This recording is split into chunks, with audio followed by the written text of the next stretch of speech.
At this time, we want to open the floor for questions for any of our panelists. Can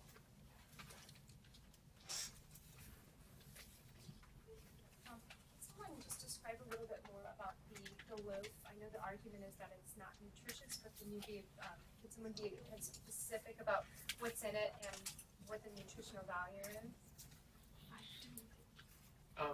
Yeah. Thank you.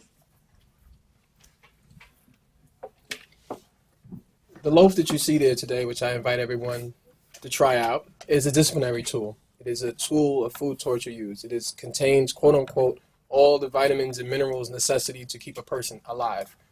It also has cabbage inside of it, served with cabbage. But this item is also frozen and then given to a person, so the cabbage is then rotten and it drains your system. I don't see any nutritional value in it. It's actually not given to you that big. It's a smaller loaf, about the size of your cell phone. It's quote unquote supposed to contain the nutritional values that keep you alive. That's just not a fact. So if you're looking for evidence of nutritional value, it's just not going to exist, because a human being needs more than that to sustain his life. Yeah. Thank you.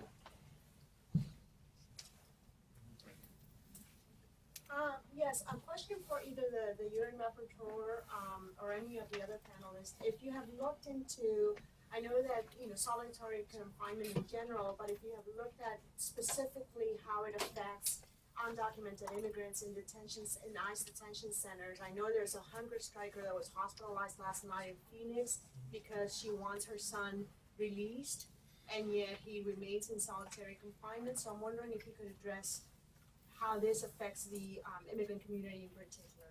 Thank you. Thank you. My team and I received a complaint, and I processed it with a communication to the United States government on the practice of solitary confinement for some categories of immigration detainees, specifically people held for deportation purposes who were classified as LGBTI and supposedly put in solitary confinement for their protection, even though they had not asked for it. And I published that my views on that case, and I concluded that the United States was violating the rights of LGBTI immigration detainees. Unfortunately, I don't have statistical information on how pervasive that is. As you know, immigration detention in this country happens in so many different places throughout the territory, and in local jails, but also in private contracted prisons. That's very difficult, I imagine, to determine how many immigration detainees at any given day are in solitary confinement. But that case I did document, and my views on the fact that it violates international obligations of the United States are in the record of my work as a special rapporteur for the United Nations. I had not heard about this latest case, but I'll be very interested in hearing more about it and see if I can do something about it. Thank you.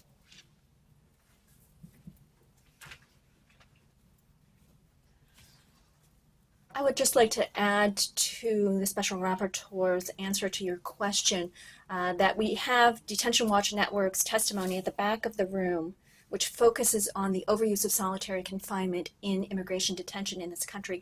It is a serious problem because immigrant detainees are held in local jails and private facilities that are very much geared towards the American correctional style, and unfortunately that translates into the overuse of solitary confinement as both a management strategy and a punishment strategy. So there are immigrant detainees who are held in solitary confinement for weeks and months. I would like to point to the fact that ICE has a new program directive that is supposed to allow for greater oversight and monitoring and limits on the use of isolation and solitary for immigrant detainees. We hope that this program directive is going to be implemented and implemented strongly, because it would make a difference in the overuse of solitary confinement. But right now we don't have enough data to make an accurate evaluation. However, we need to keep pushing. I would also like to point out the fact that that solitary confinement is used a great deal in the federal system generally, in the Federal Bureau of Prisons. We know that a great deal of people are now being held in the federal system as a result of immigration violations. They are largely held in private facilities, and we know that they are also being held in solitary confinement there. Indeed, in many of these private facilities, they are contracted to have at least 10% of their beds be isolation beds. That's a lot of people being held in solitary confinement, and we have to ask for what reason and why. I would add, in general, the idea of detaining immigrants is particularly inappropriate, and because the vast majority of immigrants have not committed any crimes, they don't represent any risk to society. In a case where they are needed to appear for court hearings, there are much cheaper ways of doing that through community monitoring for a few dollars a day versus over $100 a day that it costs to keep people locked up.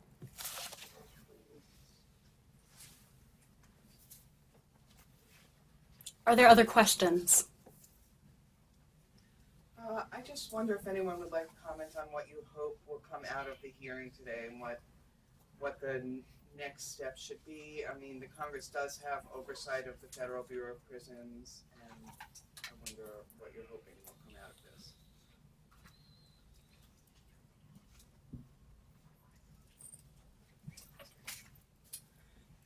This second historic hearing on solitary confinement before the Senate has a real opportunity to make a difference and to make a national difference. The ACLU and a number of our colleagues in the advocacy community have called on Congress to pass affirmative legislation. Now, this legislation should require oversight and accountability for the use of solitary confinement in this country. Right now, the truth is that we don't know enough.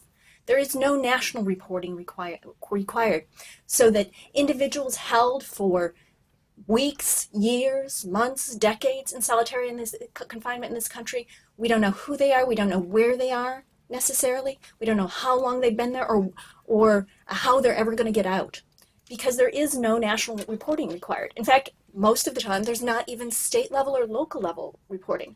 So the American public needs to know what's happening behind bars. And a great first step is to ensure with Congress that there's more monitoring, there's more oversight, and there's more accountability for these practices. And second, we need national regulations.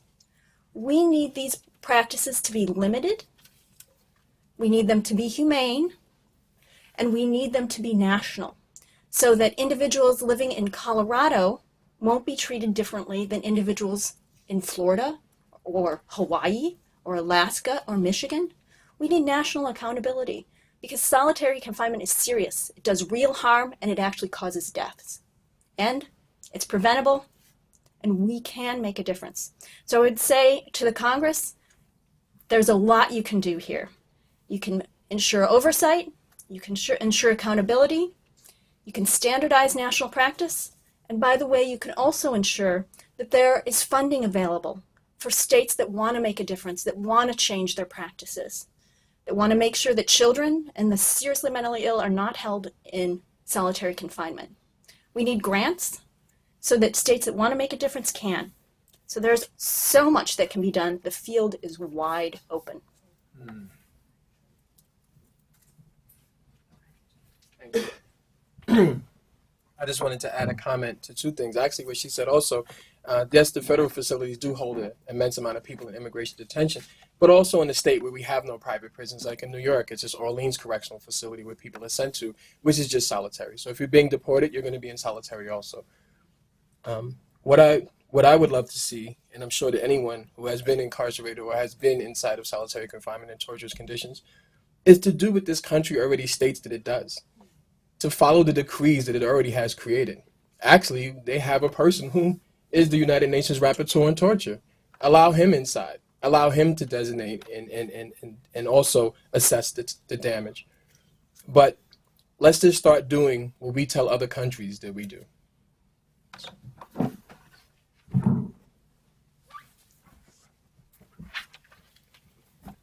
What I would hope from these hearings, what would occur, is that we deal with the conditions of confinement that deprive human beings from natural sunlight, from human contact, that many mothers go to their graves never holding their sons' hands, that many mothers cry themselves to sleep as their sons, their brothers, their fathers, they have committed suicide in these solitary cells. I would hope that more is revealed of what goes on, and I would hope for great change. I would hope that before I die, I am able to hold my son's hand. I would hope that before I die, I know that my son could look out a window and see sunlight.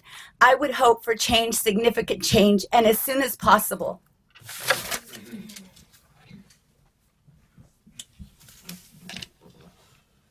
To answer your question from the political spectrum in Congress, I think that the first thing that needs to be said is that this is not a Republican or a Democrat issue. This is a human issue. And so I think that we first need to address that. I think that too many times there's been a political football regarding solitary confinement, in which one side wants to say they want to stay tough if they look like they're being weak on the criminals. So I think that's the first thing. We're hoping, and I have been very, I won't say pleased, but very encouraged to see, particularly when it comes to children, on both sides of the aisle, Republican and Democrat.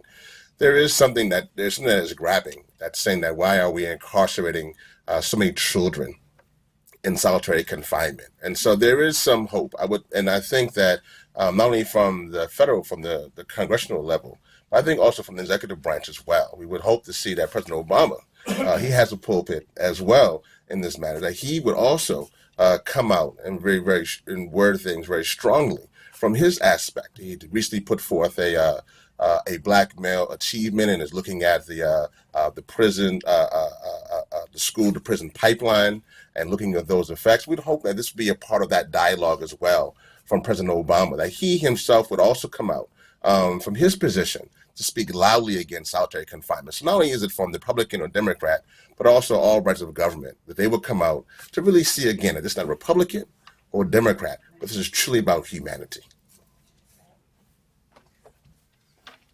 I'd like to add, in the course of American history, the views of the religious community have played a tremendous role in shaping U.S. policy toward prisons and toward confinement. Views of redemption through work or of solitary confinement even. Often these resonate and have roots in thinking in our religious communities. But I want to pick up on what Reverend Yearwood said. Our leaders would be wise to hear that there is a growing convergence in the faith community today, calling for a real overhaul of the criminal justice system, an end to solitary confinement. I mean, after all, you have here the National Council of Churches and the National Association of Evangelicals pushing for this. So I hope they'll hear it.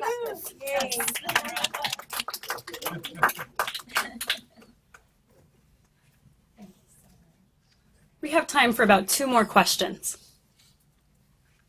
Can anyone speak to the use of solitary confinement against women incarcerated who are making charges of sexual assault?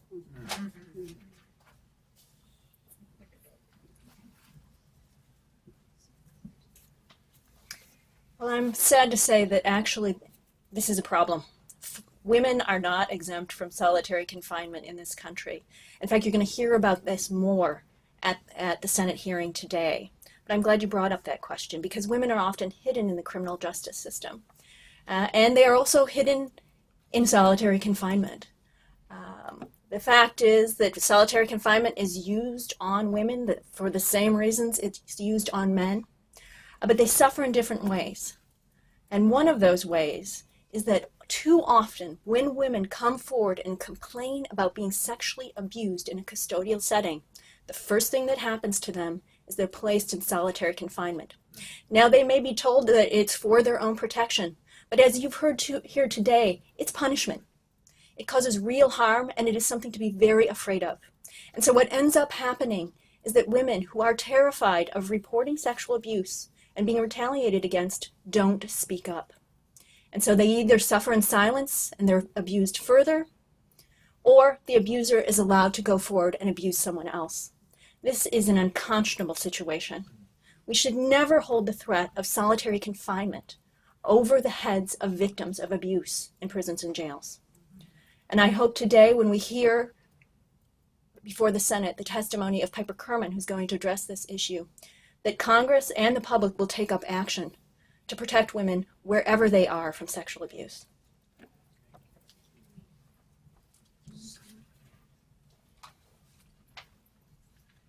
I would like to add to that.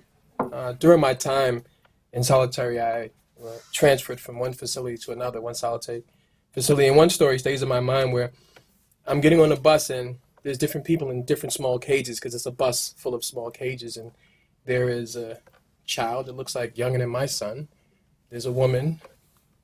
And there's also a woman who's pregnant. Because women who are pregnant inside are still in solitary confinement and they are abused. I also have a coworker, her name is Yvette Gonzalez, who did 7 years in solitary confinement. She's transgender, but because of that, they placed her in solitary because they were protecting her from population. She now advocates for those in the LGBTQT community because they are mostly abused inside also. They are facing abuse from people inside incarceration, but also more so from the office's administration. So the abuse doesn't stop. It's basically fundamentally, this is how we address problematic behavior in every people, all people, even children going through growing pains, women who are pregnant, people who have problematic behavior deserve to have more treatment and more therapy, and we should care for them like any human being. Thank you.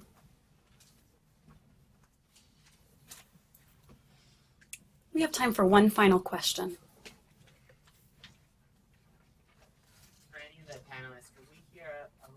About what would we like to see to replace solitary when we end it?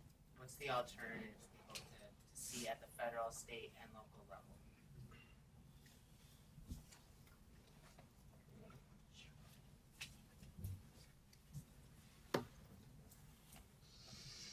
I would say the first thing we need in our prisons, jails, and juvenile detention centers is treatment. One of the hidden stories of solitary confinement is that too often it is used as punishment and containment for individuals who actually suffer from mental illness.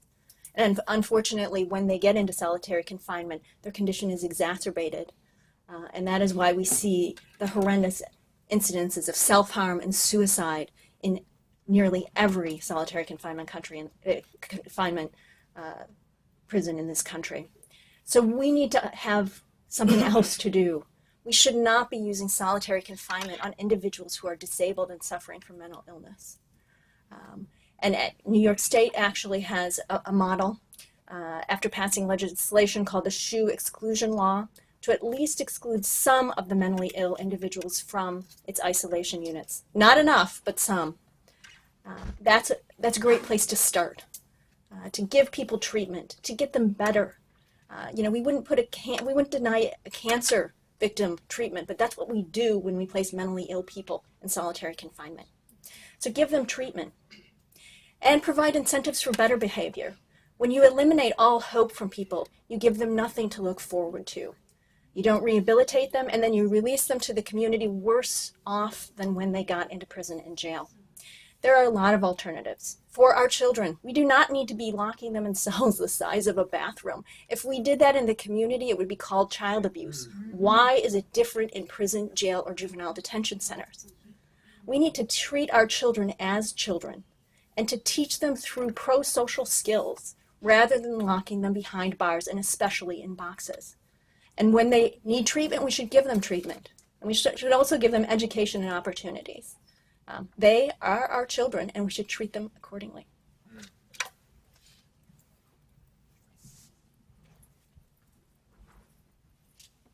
I promise this is my last time coming up here. That's a very good question. Actually, in New York State, there's a bill written by people who have been previously incarcerated, also written by family members, also written by the largest accumulation of organizations all working together on this one cause. Senators, assemblymen, activists, lawyers. First of all, we need to fundamentally change the way that we respond to problematic behavior inside of people. The way we respond to drug abuse is with incarceration. The way we respond to being different, that we feel is different, is incarceration. The way we respond to physical disorders, mental disorders with incarceration. So we need to, one, drastically restrict the criterias of people inside that are in solitary. So there's certain people that shouldn't spend even a day inside of solitary confinement. And those who we do, we need to create residential units which actually help in therapy to give them more out of time cell. Because when a person has problematic behavior, we need to respond with more therapy, more treatment. And what is a better time when you have a person isolated from everyone else, right? So we need more out of cell time, more practices, more education, and more human contact, not just deprivation, which exacerbates a person's condition. Also, there's some people that shouldn't spend one day in solitary. If you have no arms, no legs, you shouldn't be in solitary. If you're a woman who is pregnant, you shouldn't be in solitary. If you're a child, an average ninth grader, which is 16 years old, in New York State, that's an adult. But in New York State, we do have the Halt Solitary Confinement Act, which is a more comprehensive bill, but it also addresses mass incarceration itself, right? We have 2.5 million people incarcerated. Why do we have that many people? Why are that many people inside incarceration with mental illness? But let's just take a quick memory trip that in the 80s, Reagan cut community-based funding for mental health facilities. So by 1985, these people were out in the street homeless, right? And then what else do we allow? We allow anti-vagrancy laws, anti-panhandling laws, anti-trespassing laws, anti-loitering laws, right? So we basically made it illegal to be homeless. And then we incarcerated those people. And at that time, the Department of Corrections reported that we had about 250 to 300,000 people incarcerated. But from the 80s up, it was a 500% increase, strike to the millions we have today.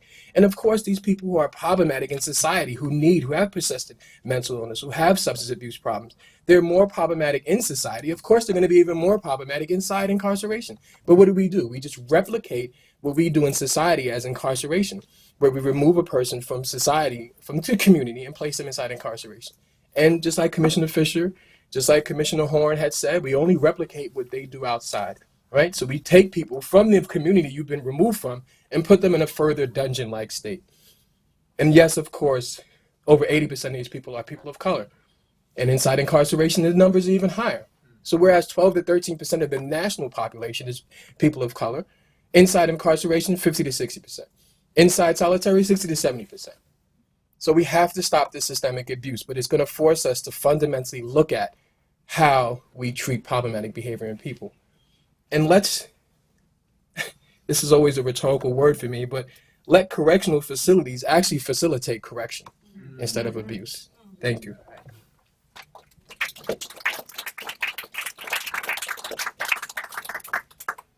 Again, I just want to thank everyone so much, all the groups that have embraced California Families Against Solitary Confinement, NERCAT, LSPC. I mean, if I even started naming them, I would leave somebody out, so I better not. But I just want to say that in the state of California, you do not need to commit a violent crime or even have a victim in the crime to be serving a long-term or a life sentence. In the state of California, 75% of prisoners have a substance abuse problem, and this came from a state healthcare forum that I got this information that CDC put on. In the state of California, prisoners have a mental 1 or mental 2 access, 50% of those prisoners.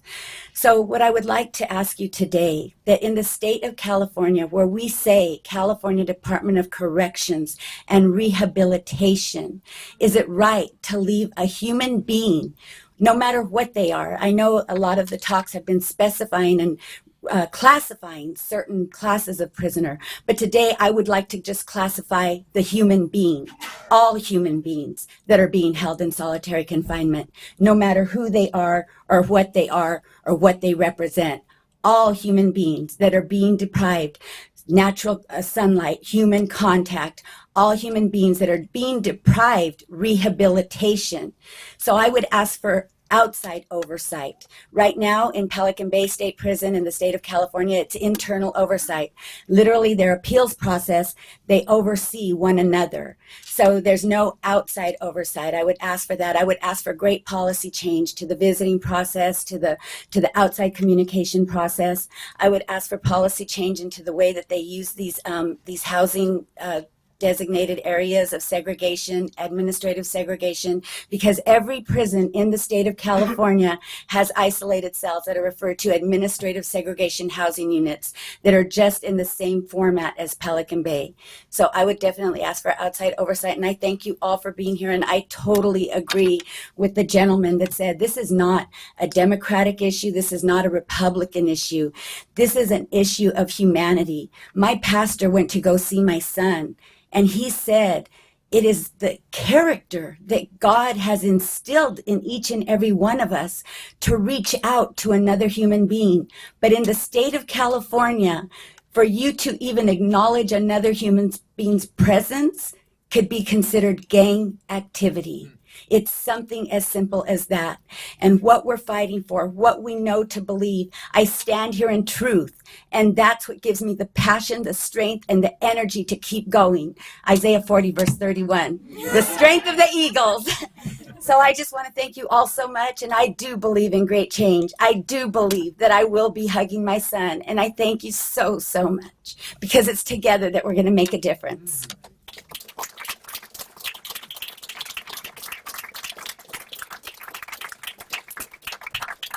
So with that mighty word, we will conclude our press conference. Each of our speakers is available for individual interview and further comments. We would encourage you to connect with them. Thank you so much. You want to say a word about getting to the hearing? You want to say a word about